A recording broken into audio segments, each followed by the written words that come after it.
आज मैं आपको बताऊँगा कि सीन्स को ब्रेक डाउन कैसे किया जाता है। तो इसमें एक एनकाउंटर स्पेशलिस्ट विजय शर्मा का डायलॉग है और उसका एक इंस्पेक्टर अ, इंस्पेक्टर है उसके साथ जो एनकाउंटर कर रहा है। तो ये शाउट करके बोलता है कि मर पहले मैं पढ़ देता हूँ, उसके बाद मैं ब्रेक डाउन बताऊँगा, ठीक है? मरना है क्या तुझे? वहाँ मैं अकेले यादव गैंग को ठोक रहा हूँ और तू बगल में खड़ा होके रो रहा है? बाय गॉड तुझ जैसा फट्टू पुलिस वाला नहीं देखा मैंने आज तक। और 6 फुटिया रोने वाला तो शायद होगा भी नहीं। क्या हर बार फट जाती है तेरी? तू यही करता है? अबे लड़की है क्या? लड़कियों की तरह रो रहा है?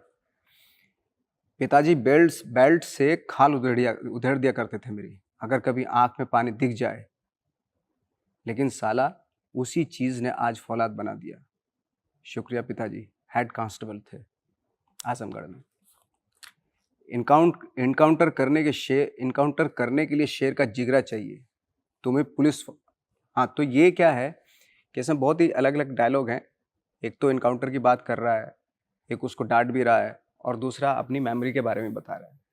तो ये 3 थॉट हो गए, ठीक है? तो हम एक थॉट कन्वे करेंगे पहले, फिर पॉज़ लेंगे, फिर दूसरा थॉट, फिर तीसरा थॉट।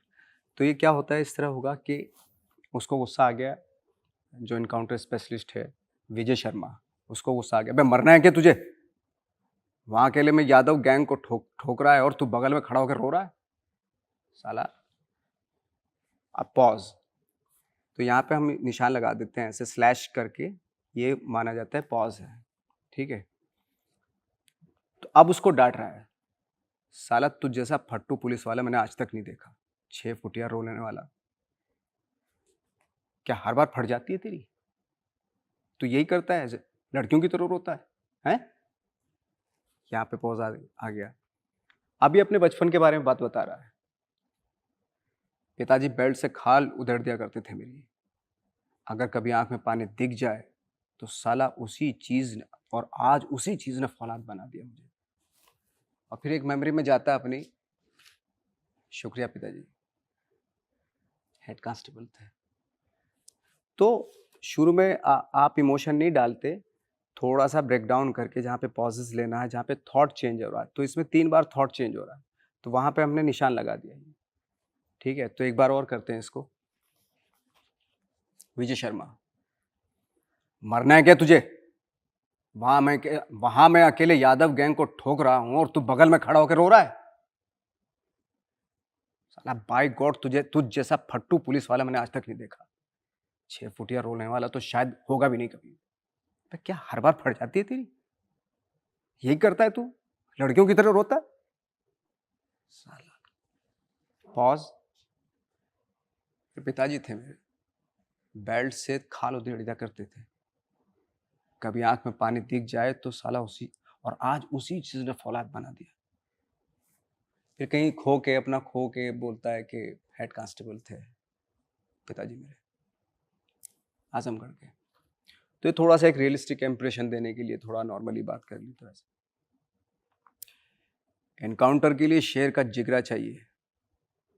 तुम्हें पुलिस फोर्स में भर्ती किसने किया बे? घूस खिला के भर्ती किया हो ना?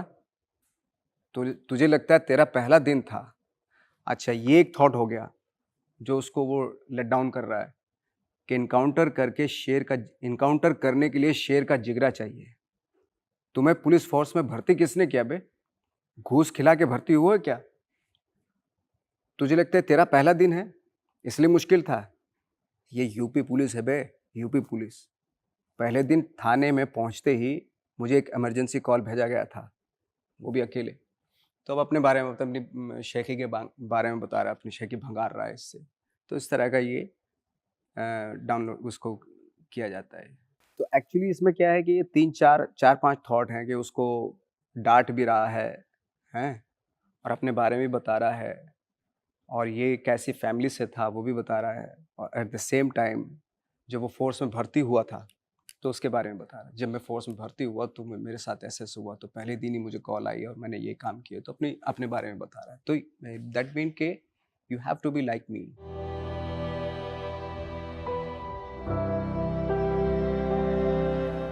स्क्रिप्ट की रीडिंग जब की जाती है तो पहली बार में एक्टिंग नहीं करनी चाहिए, है ना? तो एक्टिंग तो कैमरे के सामने ही करनी चाहिए, तो स्क्रिप्ट रीडिंग करते हुए न्यूट्रली उसको पहले पढ़ना चाहिए। लाइक फॉर एग्जांपल मैं आपको पॉज भी बताता जाऊंगा और किस तरीके से न्यूट्रली किस लिए कैसे पढ़ना चाहिए वो बता रहा हूँ। मना करना है, मना है क्या तुझे, मरना है क्या तुझे, वहाँ मैं अकेले यादव गैंग को ठोक रहा हूँ और तू बगल में खड़ा होकर रो रहा है।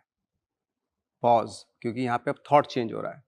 ठीक है, बाय गॉड तेरे जैसा फट्टू पुलिस वाला मैंने आज तक नहीं देखा, और छः फुटिया रोने वाले तो शायद होगा भी नहीं। क्या हर बार फट जाती है तेरी? तो यही करता है, लड़कियों की तरह रोता है। पिताजी बेल्ट से मेरी खाल उधेड़ दिया करते। अभी आप नॉर्मली पढ़ रहे हैं, कोई एक्टिंग नहीं कर रहे उसमें। पिताजी बेल्ट से मेरी खाल उधेड़ दिया करते थे, अगर कभी आंख में पानी दिख जाए तो साला आज उसी चीज ने फौलाद बना दिया मुझे। पॉज है यहाँ पे। शुक्रिया पिताजी, हेड कांस्टेबल थे आजमगढ़ में। तो ये प्लेनली आपने पढ़ा है। जब आपके याद हो जाए डायलॉग, तब उसमें आप एंग्स, गुस्सा, वट जो भी है, सटायर, इमोशन, जिस भी तरह के इमोशन है वो डालना पड़ता है। You understand?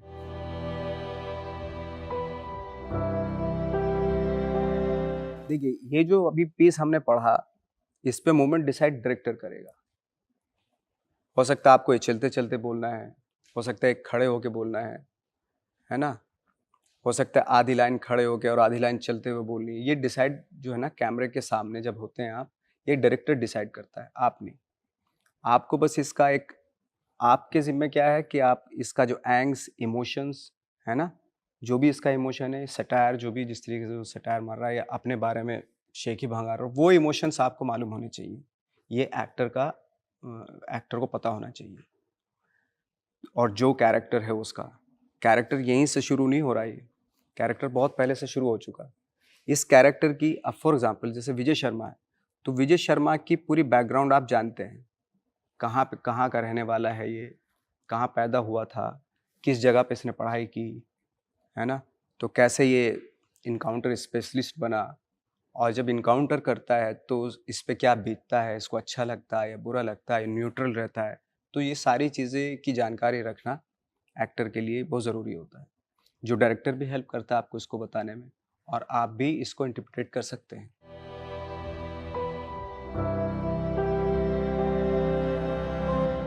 नहीं, एक्टिंग में हैंड जेस्चर जितना कम हो सके उतना करना चाहिए। अगर लग रहा है कि आपको यहाँ बहुत ज़रूरी है तो ही करना चाहिए। लेकिन जब आप हैंड जेस्चर नहीं करते तो आपके साथ प्रॉब्लम आ जाती है कि भाई हाथ को कहाँ रखें। कभी-कभी आप बहुत ज़्यादा हाथ, तो वो हैमर सा हो जाता है, अजीब सा लगने लगता है, वो अच्छा नहीं लगता कैमरे में।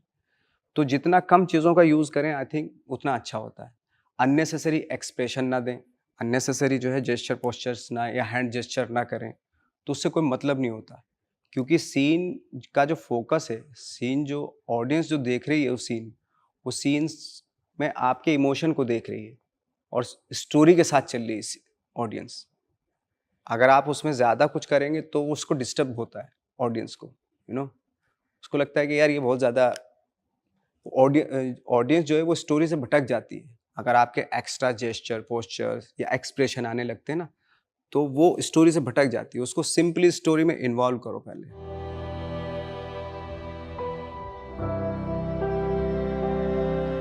सी, जैसे मैं बताता हूँ कि कौन से वर्ड पे आपको एम्फेसाइज करना है। फॉर एग्जाम्पल जैसे एक ये सीन है, पिताजी बेल्ट से खाल उधेड़ दिया करते थे, अगर कभी आंख में पानी दिख जाए, लेकिन साला उसी चीज ने फौलाद बना दिया। ये एक्चुअली कोई ज़रूरी नहीं है कि आप किसी चीज़ पे स्ट्रेस करें। अगर कुछ कन्वे करना है तो तब आप इस किसी चीज़ को अंडरलाइन कर सकते हैं या उस पर स्ट्रेस कर सकते हैं। फॉर एग्जाम्पल जैसे पिताजी बेल्ट्स में मेरी खाल उधेड़ दिया करते थे, अगर कभी आंख में पानी दिख जाए, लेकिन साला उसी चीज़ ने फौलाद बना दी। लेकिन उसी चीज़ ने, यानी कि जिस चीज़ की वजह से फादर उसकी खाल उधेड़ते थे, तो यहाँ पे इस चीज़ पे अगर आप चाहें तो उसी चीज़ ने फौलाद बना दिया। फौलाद पे स्ट्रेस नहीं होगा, उसी चीज़ पे, क्योंकि उसी चीज़ का कनेक्शन है। किस चीज़ से?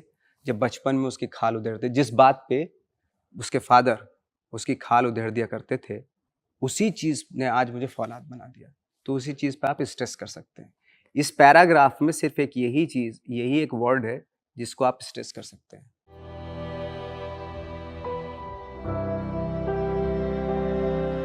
सी ये डिपेंड करता है कि अगर आप इम्प्रोवाइज़ करना चाहते हैं, तो वो डायरेक्टर से आपको ऑफ कोर्स आपको या तो डायरेक्टर बोलेगा कि इम्प्रोवाइज़ करो, या अगर फर्स्ट टेक में या रिहर्सल में आप इम्प्रोवाइज़ करके दिखा सकते हैं। अगर उन्होंने कहा, डायरेक्टर ने कहा कि मुझे आपके इम्प्रोवाइज़ेशन की ज़रूरत नहीं है, तो आप उसको रहने दीजिए।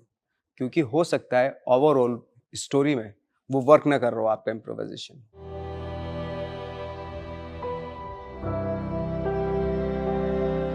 सी डायलॉग्स में जब गलती-वलती हो जाती है, वो चलता है, कोई प्रॉब्लम नहीं। रीटेक-वीटेक भी हो जाते हैं, तो कोई ऐसा कोई प्रॉब्लम नहीं। बट द थिंग इज़ कि जो उसका इमोशन है, उसका जो एसेंस है, वो नहीं जाना चाहिए, वो बहुत इम्पोर्टेंट होता है।